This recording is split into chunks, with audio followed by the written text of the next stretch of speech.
The Boland, a region of rolling hills, lush vineyards, and a darkness that would stain its beauty. Here, in the heart of South Africa's wine country, a predator lurked. His name was Johan Williams, but to the terrified residents of Wellington, he became known as the Boland serial killer. For 6 long years, from 2012 to 2018, Williams preyed on the vulnerable, his charm masking a chillingly calculating mind. He targeted women desperate for work, offering them hope before extinguishing their lives with brutal efficiency. Each disappearance, each gruesome discovery, sent shockwaves through the community, leaving behind a chilling question: who would be next? This is the story of those stolen lives, the families shattered by grief, and the long, agonizing pursuit of justice. It is a story of how a community learned to live with fear as a constant companion, and how even in the face of unimaginable horror, the human spirit refused to be broken. Natalie Jonkers, a 35-year-old mother, was struggling. Money was tight, and she was desperate to provide for her family. When Johan Williams, a seemingly kind soul, offered to help her secure a loan, she saw it as a lifeline. On July 16, 2012, Natalie told her husband she was on her way home, her voice filled with relief. She never arrived. 2 days later, Williams paid a visit to the Jonkers home. He expressed concern, even offering to help locate the missing woman. But Natalie's family noticed something unsettling. Some of her clothing was gone. Weeks bled into agonizing months. Hope dwindled with each passing day. Then, a horrifying discovery shattered their world. Natalie's skeletal remains were found on Aubenroo Farm, a desolate stretch of land that would soon become synonymous with horror. The man who had offered condolences, who had feigned concern, had been there all along, a chilling presence lurking just beneath the surface. Years passed, and the name Johan Williams faded from the headlines, but the monster was far from gone. He resurfaced in 2018, his methods chillingly familiar. Maria Isaacs, a 33-year-old woman desperate for a fresh start, met Williams at the Wellington police station, a place meant to represent safety and security. He offered her a job, a chance to turn her life around. Trusting, hopeful, Maria stepped into a car with Johan Williams and into oblivion. Chantel Matheson, a vibrant 21-year-old, vanished just weeks later. She too had been lured by Williams's promises of employment. Chantel's mother, Carol Peterson, would later recall the gut-wrenching moment she realized her daughter was gone, the empty space in their home a constant, agonizing reminder. In July 2018, the earth yielded its grim secrets. The bodies of both Maria Isaacs and Chantel Matheson were discovered on Aubenroo Farm, their remains left to rot in the unforgiving sun. The news sent shockwaves through Wellington. The nightmare had returned, more brutal than before. I remember the day the police came to my door. Carol Peterson, Chantel's mother, would later say, her voice trembling with barely contained grief. It was like the world stopped spinning. All I could see was her face, hear her laughter, and then it was gone. The murders of Maria and Chantel ripped the fragile peace from Wellington. Fear, raw and visceral, permeated the air. Mothers clutched their children tighter, suspicious eyes following every stranger. The man who had once been a shadowy figure on the periphery of their lives was now a monster writ large, his crimes a grotesque tapestry woven into the fabric of their community. Magdalene, Maria Isaacs's cousin, would later testify about the chilling encounter she had with Williams. He had threatened her, his words cold and menacing, when she dared to question him about Maria's disappearance. Her testimony, along with the mounting evidence, painted a horrifying picture of a man who not only took lives, but derived pleasure from the suffering he inflicted. As the investigation into Johan Williams deepened, a pattern of manipulation and violence began to emerge. His ex-girlfriend, her voice trembling with residual fear, came forward with her own harrowing account. She spoke of years of abuse, of threats whispered in the dead of night, of the terror that had become her constant companion. He held a knife to my throat, she recounted, her words barely a whisper. He said he would kill me and my son if I ever told anyone. Her testimony revealed a man who thrived on control, on bending others to his will. The protection order she had filed against him, a desperate attempt to break free from his clutches, became a chilling reminder of his escalating violence. Williams, she claimed, had even set fire to her family's home, a terrifying act of retribution for daring to defy him. Her husband corroborated her story, his voice thick with anger and helplessness.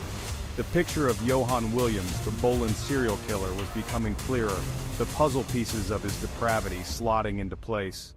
The trial of Johan Williams dragged on for 6 long years. For the families of the victims, it was an agonizing purgatory, their grief compounded by the agonizing wait for justice.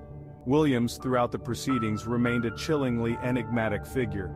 He pleaded not guilty, denying all charges against him with an air of detached indifference. Inside the courtroom, emotions ran high. Witnesses recounted their encounters with Williams, their voices trembling with a mixture of fear and anger. Experts presented forensic evidence, each piece building a damning case against the man who had terrorized their community. And through it all, Williams remained impassive, his eyes betraying no emotion. He engaged in delaying tactics, his legal team filing motions and counter-motions, drawing out the process, forcing the families to relive their pain again and again. It was a cruel game of cat and mouse, with the lives of their loved ones hanging in the balance. The charges against Johan Williams were a chilling litany of violence and depravity. 6 counts of kidnapping, 5 counts of rape, 2 counts of attempted rape, 3 counts of murder, housebreaking with intent to commit arson, assault with intent to do grievous bodily harm, and failure to comply with a protection order. The evidence against him was overwhelming. DNA evidence linked him to the murders of Maria Isaacs and Chantel Matheson. Witnesses placed him with the victims in the days leading up to their disappearances. His own words, captured in chilling detail by cell phone records and text messages, painted a damning picture of a predator stalking his prey. The prosecution presented a meticulous case, carefully piecing together the timeline of Williams's crimes, exposing the darkness that lurked beneath his carefully constructed facade of normalcy. They argued that he was a master manipulator, a man who used charm and false promises to lure his victims into a web of horror from which there was no escape. In October 2024, the hammer of justice finally fell. Johan Williams was found guilty on all charges. A collective gasp filled the courtroom, followed by an eruption of emotion. Tears streamed down the faces of victims' families, their cries a mixture of relief, grief, and anger. For them, it was a bittersweet victory. "No sentence can ever bring our loved ones back," said Maria Isaac's brother, his voice thick with emotion. "But today, we finally have some sense of closure. We can begin to heal, knowing that the man who tore our families apart will never hurt anyone again." The judge, in his sentencing remarks, called Williams's crimes heinous and depraved, noting the profound impact they had had on the victims' families and the entire community. He sentenced Williams to multiple life sentences, ensuring that the monster who had terrorized the Boland would spend the rest of his days behind bars. The case of Johan Williams, the Boland serial killer, is a stark reminder of the darkness that can lurk beneath the surface of even the most seemingly ordinary lives. It is a story about the devastating impact of violence against women, the ripple effects of trauma that extend far beyond the immediate victims. But it is also a story about resilience, about the unwavering love of families who refuse to let their loved ones be forgotten. It is a testament to the tireless work of law enforcement officers and prosecutors who fought for justice, who refused to let a predator slip through the cracks. The echoes of Johan Williams's crimes will continue to reverberate through the Boland for years to come.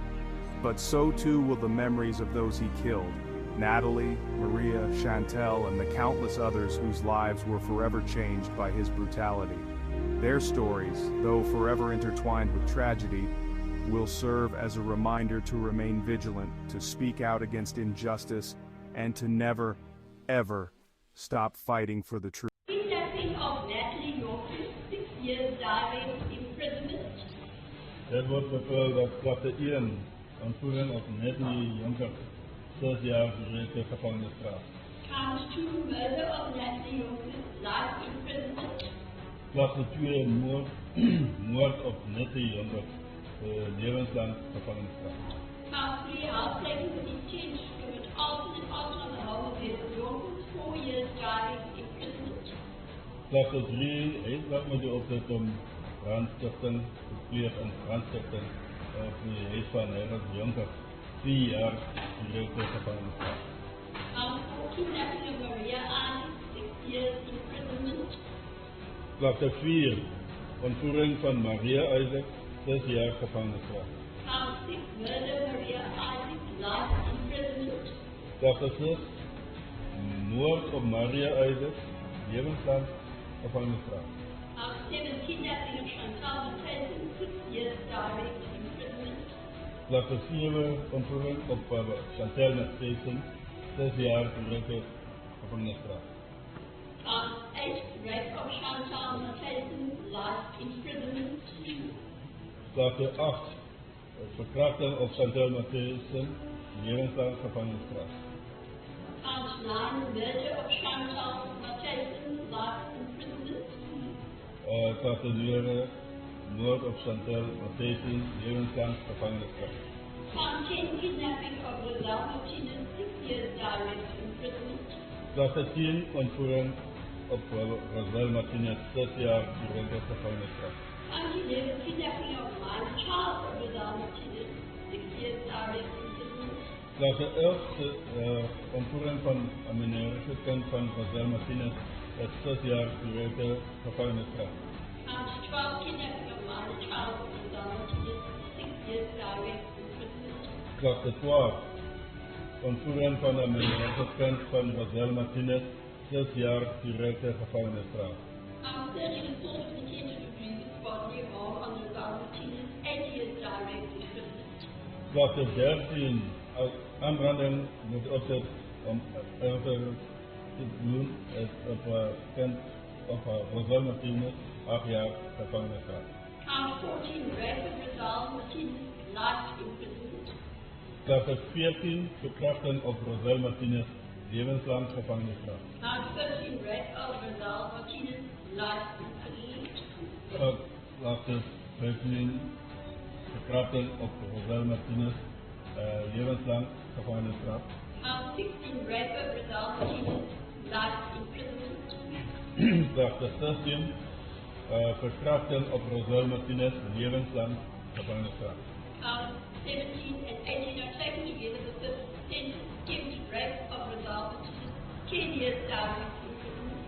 Klasse 17 en klasse 18 wordt samengeneemd bij het doeleinde van vonnis. Die poging tot verkrachting op Rosal Martinez is 10 jaar directe gevangenisstraf. Count 19, rape of Rosal Martinez, life imprisonment. Klasse 19 die verkrachting op Rosal Martinez